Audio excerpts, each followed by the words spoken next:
Halo pemirsa, apa kabar Anda hari ini? Weekly Report kembali hadir menjumpai Anda. Sembari menemani weekend Anda kali ini, berbagai rangkuman berita teraktual yang terjadi selama satu pekan terakhir akan kami sajikan untuk Anda. Bersama saya Lydia Junita, berikut Weekly Report selengkapnya.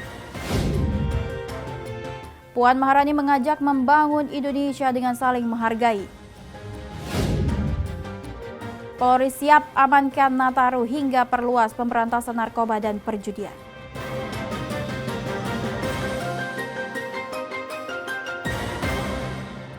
Indonesia berambisi menjadi produsen data yang mandiri untuk memperkuat kedaulatan digital. Menteri Komunikasi dan Digital Mutia Hafid menggelar pertemuan dengan Bill Gates dan Melinda Gates Foundation untuk mendukung transformasi digital nasional.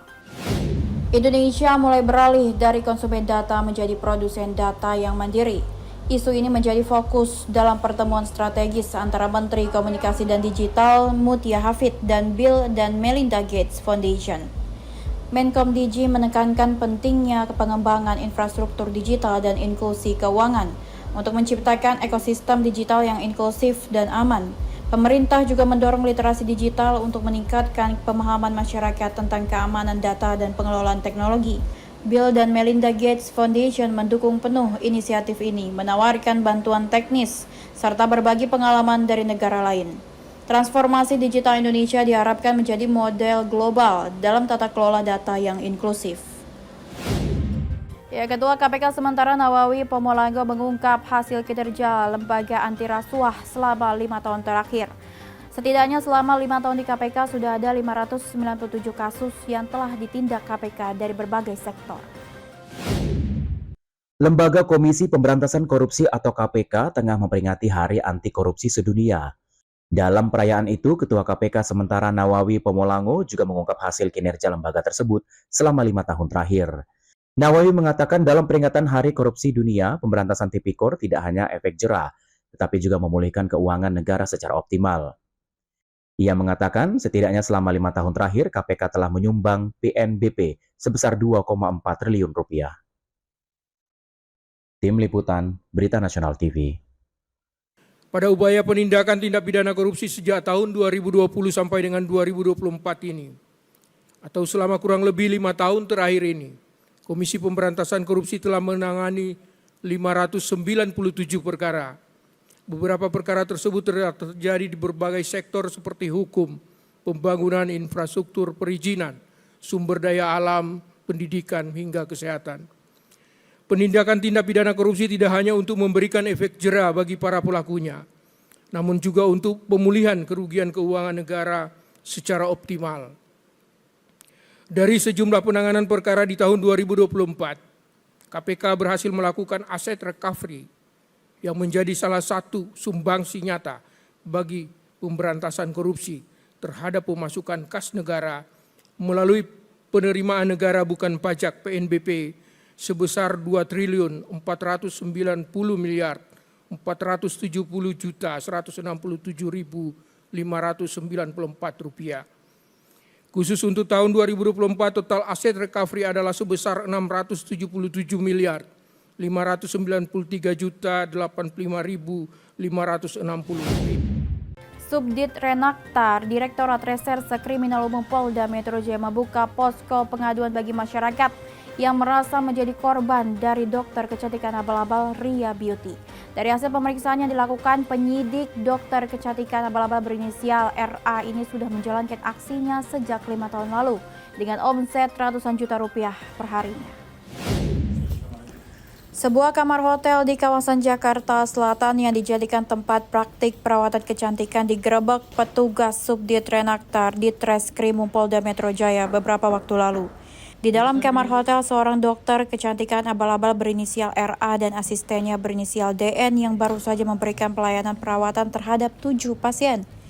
Bersama sejumlah barang bukti, Ria Agustina dan DN kemudian digelandang ke Polda Metro Jaya. Keduanya pun ditetapkan sebagai tersangka lantaran memberikan pelayanan medis yang membahayakan kesehatan. Terlebih Ria Agustina bukan tenaga medis dan hanya lulusan sarjana perikanan. Dalam rilisnya pada Jumat lalu, Kasubdit Renakta Ditreskrim Polda Metro Jaya Kompol Syarifah Cairat Sukma mengatakan, merujuk pada akun pribadi media sosial tersangka, Polda Metro Jaya menduga korban dari praktik kecantikan ini cukup banyak. Untuk menarik minat pasien, tersangka kerap mengunggah aktivitasnya di media sosial saat memberikan perawatan dengan pakaian minim. Dia background-nya kan sarjana perikanan. Dia mengikuti beberapa pelatihan. Akhirnya dia mengimprove dan kebetulan media sosialnya bagus dengan memamerkan pakaian-pakaian seksi saat melakukan treatment, dan itu membuat viral di kalangan. Jadi masyarakat itu banyak yang tidak tahu kalau si Ria ini ternyata dia bukan tenaga medis. Sekarang kan ikon orang itu kan karena ketenaran, dan yang ditampilkan itu kan hasil yang cocok. Jadi terkenalnya dia seperti itu. Oh, sejak kapannya dia sudah melakukan praktek tersebut? Udah kurang lebih 5 tahun. Ketua Umum Palang Merah Indonesia Yusuf Kala menyebut pencalonan Agung Laksono sebagai Caketum PMI ilegal. Yusuf Kala mengatakan upaya Agung Laksono untuk merebut posisi Ketua Umum PMI merupakan sebagai bentuk pengkhianatan.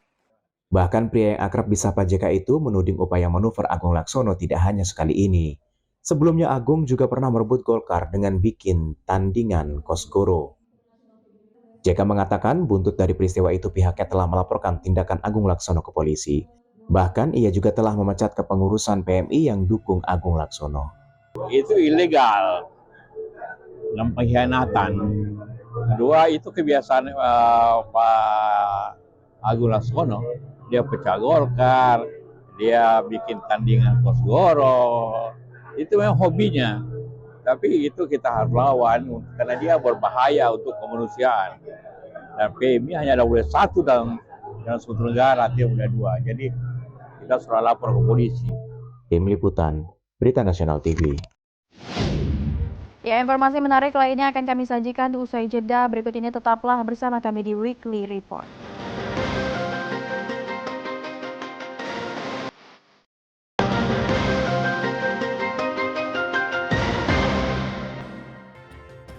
Wakil Menteri Luar Negeri RI Arif Hafaz menyoroti pentingnya advisory opinion Mahkamah Internasional sebagai panduan hukum dalam tata kelola iklim global. Pernyataan ini disampaikan dalam forum di Den Haag.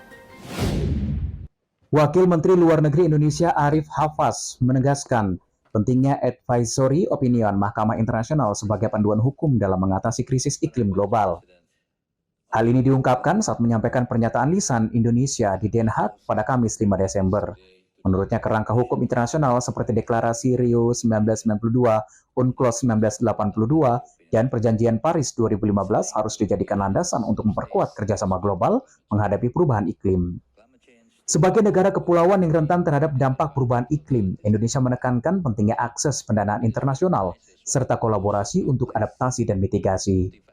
Dalam pernyataannya, Hafaz menyebutkan bahwa menciptakan lingkungan yang sehat merupakan hak asasi manusia yang juga telah diatur dalam hukum domestik Indonesia. Hafaz menilai langkah ini akan memberikan kejelasan hukum bagi tata kelola iklim dunia. Dengan advisory opinion, diharapkan tindakan global terhadap perubahan iklim dapat lebih terarah dan efektif. Pernyataan ini juga menegaskan komitmen Indonesia terhadap diplomasi lingkungan yang proaktif demi keberlanjutan planet bagi generasi mendatang. Pernyataan lisan ini menunjukkan peran strategis Indonesia dalam membentuk norma hukum internasional yang mendukung keberlanjutan. Indonesia berkomitmen untuk terus berkontribusi dalam upaya global melawan krisis iklim melalui langkah nyata dan kolaborasi internasional. In line with the existing international legal framework, particularly the Paris Agreement 2015, Indonesia urged developed countries to fulfill their existing obligations in assisting developing countries with respect to both mitigation and adaptation by providing financial resources. Mr. President, honorable members of the courts, Indonesia believes that the opinion of the court will serve as a meaningful guidance for many stakeholders to interpret international law on climate change. It will also influence the future political deliberations to shape the next global climate change governance. To conclude, it is our fervent hope that the information and observations furnished by Indonesia in its written statement and again today in these oral proceedings will be of assistance to the court. Tim Liputan, Berita Nasional TV. Ketua DPR RI Puan Maharani mengajak untuk membangun Indonesia dengan saling menghormati, saling menghargai dengan tidak merendahkan, dan bangun Indonesia dengan persaudaraan. Usai video Miftah viral di media sosial, banyak respon dari masyarakat bahkan hingga Presiden Prabowo Subianto. Salah satu respon juga datang dari Puan Maharani yang mengajak untuk membangun Indonesia dengan saling menghormati, saling menghargai dengan tidak merendahkan. Hal itu disampaikan Ketua DPR RI Puan Maharani yang diunggah oleh YouTube DPR RI Rabu 11 Desember saat diwawancarai oleh awak media. Puan mengatakan bahwa istana telah mengatakan jangan melakukan hal itu, bahkan itu tidak sesuai dengan apa yang disampaikan oleh Presiden RI Prabowo Subianto. Istana sudah mengatakan bahwa jangan pernah melakukan hal itu, bahkan itu tidak sesuai dengan apa yang disampaikan oleh Bapak Presiden. Jadi marilah kita membangun Indonesia ini dengan saling menghormati, saling menghargai, jangan saling merendahkan. Namun bangunlah Indonesia dengan rasa persaudaraan tanpa saling merendahkan. Sebelumnya viral di media sosial terkait interaksinya Miftah terhadap penjual teh, tak hanya mendapat respon di Indonesia bahkan sampai ke dunia internasional. Tim Liputan, Berita Nasional TV. Ya, usai menjadi target buruan petugas, akhirnya 4 anggota komplotan penculikan seorang wanita di kawasan Sukanagara, Antapani, Kota Bandung dibekuk petugas gabungan Resmo Polda Jawa Barat. Kapolrestabes Bandung Budi Sartono menyatakan motif penculikan dilatar belakangi sakit hati salah satu pelaku terhadap korban hingga mengajak 3 rekannya untuk menculik korban. Setelah menjadi target pengejaran petugas, akhirnya komplotan penculikan seorang wanita di kawasan Sukanagara, Antapani, Kota Bandung dibekuk petugas gabungan Resmo Polda Jawa Barat Selasa siang. Sesaat setelah ditangkap, keempat anggota komplotan penculik yang masing-masing AS, TA, AT, dan DA digiring petugas guna menjalani pemeriksaan intensif. Kapolrestabes Bandung Budi Sartono Selasa siang tadi membenarkan penangkapan terhadap 4 pelaku penculikan terhadap korban Santi Agustina, seorang ibu rumah tangga di kawasan Sukanagara, Antapani, Kota Bandung pada 8 Desember silam. Hari ini kami akan mengupdate kasus penculikan yang terjadi pada hari Minggu, tanggal 8 Desember 2024 di Sukanagara, Antapani. Kasus penculikan korban atas nama S di Antapani tersebut, alhamdulillah untuk seluruh pelaku sudah berhasil kita amankan. Ada 4 pelaku yang kita amankan, yaitu inisial AS, TA, AT, dan DA. Untuk masing-masing dari pelaku tersebut, untuk otak dari pelaku tersebut adalah DA, yang mengajak ke 3 orang tersangka lainnya. Untuk motif masih kita dalami, tetapi hasil pemeriksaan sementara dari perjalanan tadi telah ditangkap, yang bersangkutan motifnya adalah sakit hati. Untuk sakit hatinya seperti apa, nanti kita akan dalami selesai pemeriksaan di Polrestabes Bandung. Tetapi memang korban dan tersangka memang sudah mengenal. Nah, nanti kita dalami motif sakit hatinya seperti apa, dan lainnya. Terima kasih. Hingga kini, petugas Unit Perlindungan Perempuan dan Anak Satreskrim Polrestabes Bandung masih melakukan pemeriksaan intensif terhadap para pelaku guna mengetahui motif penculikan tersebut. Dari Bandung, Tim Liputan, Berita Nasional TV.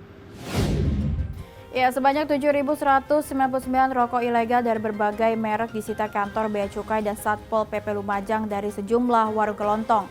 Ribuan rokok dari 192 merek tersebut merupakan hasil operasi pemberantasan rokok ilegal di Lumajang yang dilakukan kantor Bea Cukai Probolinggo dibantu Satpol PP Kabupaten Lumajang.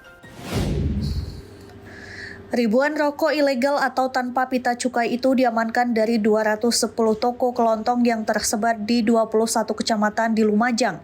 Tahun 2024 ini hasil rampasan rokok ilegal meningkat sampai 100%. Di mana tahun 2023 rampasan rokok ilegal hanya 3.700 bungkus. Selain itu, operasi tahun 2024 ini petugas juga berhasil menyita 477 botol miras. Kantor Bea Cukai memastikan jika ratusan merek rokok ilegal tersebut tidak diproduksi di Lumajang. Kabupaten Lumajang hanya dijadikan lahan basah penjualan rokok ilegal melalui toko-toko kecil yang tersebar. Yang kita dapatkan ada yang dari Madura, ada yang dari luar begitu. Toko kelontong juga sudah kita upayakan. Tadi sudah saya sampaikan beberapa menyelesaikan dengan ultimum remedium dan dikenakan sanksi 3 kali nilai cukai. Kalau di 2023 itu kurang lebih 3.000 sekian, di 2024 sudah 7.000 sekian. Artinya meningkat 100% nih Pak? Meningkat di beberapa titik kebetulan bisa kami temukan barang buktinya. Itu yang salah satu yang membuat bertambah daripada 2023. Pak, upaya pencegahan dan efek jerah mungkin Pak untuk para pemilik warung kelontong sendiri seperti apa Pak? Tadi sudah disampaikan bahwa pada saat kegiatan penindakan di kami bersama dengan Bea Cukai itu kami tetap memberikan opsi. Ratusan pemilik toko kelontong yang terbukti menjual rokok ilegal ini diberi sanksi pembinaan dan himbauan, hingga sanksi denda melalui jalur hukum. Petugas juga berharap semua pihak turut serta dalam pemberantasan rokok ilegal. Motor milik seorang wanita pekerja toko menjadi sasaran aksi pencurian kawanan curanmor. Sebelum membawa kabur motor, pelaku membobol pagar toko, kemudian mematahkan stang motor dan kemudian kabur. Rekaman CCTV merekam detik-detik aksi 4 orang kawanan curanmor saat beraksi di salah satu toko yang berada di Jalan Pukat 7, Medan, Sumatera Utara. Pelaku yang diduga merupakan komplotan ini sudah menargetkan sepeda motor korban, terlihat dari pelaku yang melintas dan langsung menuju toko tempat korban bekerja. Tak butuh waktu lama untuk para pelaku membobol pintu toko. 2 orang pelaku langsung masuk ke garasi dan mematahkan stang sepeda motor korban. Sementara 2 orang pelaku berjaga di luar sambil memantau situasi. Pelaku pun dengan cepat langsung mendorong sepeda motor korban keluar, lalu menghidupkan sepeda motor dan kabur ke arah Jalan Aksara. Sebelum kabur, pelaku sempat menutup kembali pintu rumah yang mereka bobol dan pergi dengan santai. Feman Lavau, korban, Selasa sore mengatakan dirinya saat kejadian tengah tertidur pulas. Korban baru menyadari sepeda motornya sudah tidak ada ketika pagi hari diberitahu oleh rekan kerjanya. Dari CCTV-nya 4 orang, 2 kereta. Tapi gimana, yang masuk ke rumah itu cuma 2 orang. Cara beraksinya gimana Kak? Pertama dari CCTV luar ya, mereka masuk dulu dari depan ke belakang, habis itu balik lagi. Udah gitu berhenti, 1 orang langsung buka pintu, buka cantol, pokoknya pintunya cuma cantol atas sama bawah, sama ada pengait di tengah, gak ada kunci-kunci lagi. Dia langsung buka atas sama bawah, udah didobrak, masuk langsung ambil kereta. Saat ini korban sudah membuat laporan kehilangan ke Polsek Medan Tembung. Polisi sudah melakukan olah tempat kejadian perkara dan mengumpulkan sejumlah barang bukti termasuk rekaman CCTV. Dari Medan, Sumatera Utara, Resi Erlangga, Berita Nasional TV. Ya, informasi menarik lainnya akan kami sajikan usai jeda. Berikut ini tetaplah bersama kami di Weekly Report.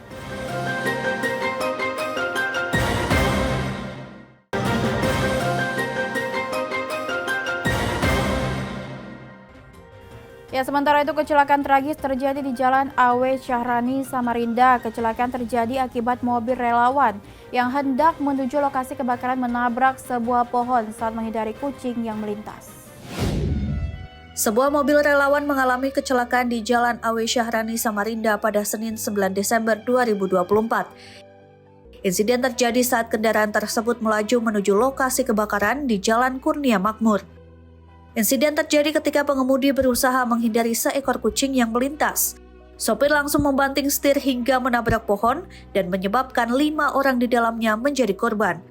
3 orang dinyatakan meninggal dunia, sementara 2 lainnya masih mendapatkan perawatan medis intensif. Pak Teguh, dalam insiden kecelakaan ini ada berapa korban ini? Dapat informasi ada 5. Yang meninggal dan luka parah ada berapa? Yang meninggal tadi ada 1 MB ya. 1 ya? Luka parahnya 2. 1 kritis ya. Iya.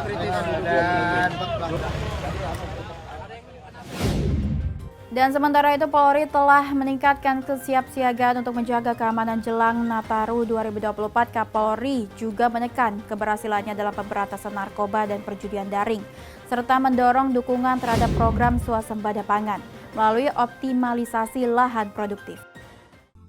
Dalam apel Kasatwil tahun 2024 yang digelar di Auditorium Kawah Chandra di Muka Akademi Kepolisian, guna mengingat nilai filosofis perjuangan dalam menggapai cita-cita menjadi bayangkara negara yang tangguh, bertanggung jawab, dan berjiwa kesatria.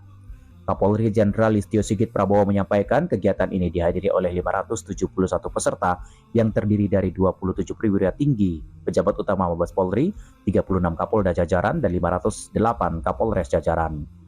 Apel Kasatwil 2024 berlangsung selama 2 hari, yaitu pada 11 hingga 12 Desember 2024 dengan mengusung tema Peran Polri yang Presisi dalam mendukung agenda nasional tahun 2024 untuk mewujudkan keamanan dalam negeri. Kapolri juga telah mempersiapkan rencana pengamanan untuk perayaan Natal 2024 dan Tahun Baru 2025 guna menjamin keamanan dan kenyamanan masyarakat dalam melaksanakan ibadah serta mobilitas di akhir tahun. Yang mempersiapkan rencana pengamanan perayaan Natal 2004 dan Tahun Baru 2025 guna menjamin keamanan dan kenyamanan dalam pelaksanaan ibadah serta mobilitas masyarakat di akhir tahun. Sebagai langkah menyukseskan misi Astacita, Polri bersama Kementerian Lembaga terkait membentuk Des Pemberantasan Narkoba dengan capaian pengungkapan 3.608 perkara yang melibatkan 3.965 tersangka dan barang bukti senilai 2,88 triliun yang dapat menyalahkan lebih dari 10 juta jiwa dari penyalahgunaan narkoba. Tim Liputan Berita Nasional TV. Ya, seorang perempuan berinisial FR 20 tahun menjadi korban penyiraman air keras di Bekasi, Jawa Barat. Pelaku memepet korban dan menyiramkan cairan dari belakang hingga menyebabkan luka serius di punggung dan badan depan korban. Seorang perempuan muda berusia 20 tahun berinisial FR menjadi korban penyiraman air keras di Jalan Perjuangan, Teluk Pucung, Bekasi Utara pada Sabtu 7 Desember malam hari. Insiden bermula saat korban yang motornya mogok dijemput oleh suaminya. Ketika melanjutkan perjalanan dengan motor sang suami, korban tiba-tiba dipepet oleh seorang pria tak dikenal dan disiram air keras dari belakang. Akibatnya korban mengalami luka parah di bagian punggung dan badan depan. Aksi keji ini terekam kamera CCTV di sekitar lokasi kejadian. Hingga kini korban masih menjalani perawatan intensif di RSUD Kota Bekasi. Polisi berjanji akan mendalami kasus ini setelah kondisi korban membaik. Pemirsa, demikian Weekly Report kali ini. Jangan lupa terus saksikan Weekly Report hanya di Berita Nasional TV. Akhirnya saya Lydia Junita yang mewakili seluruh kru dan kerabat kerja yang bertugas pamit di depan Anda. Sampai jumpa dan happy weekend!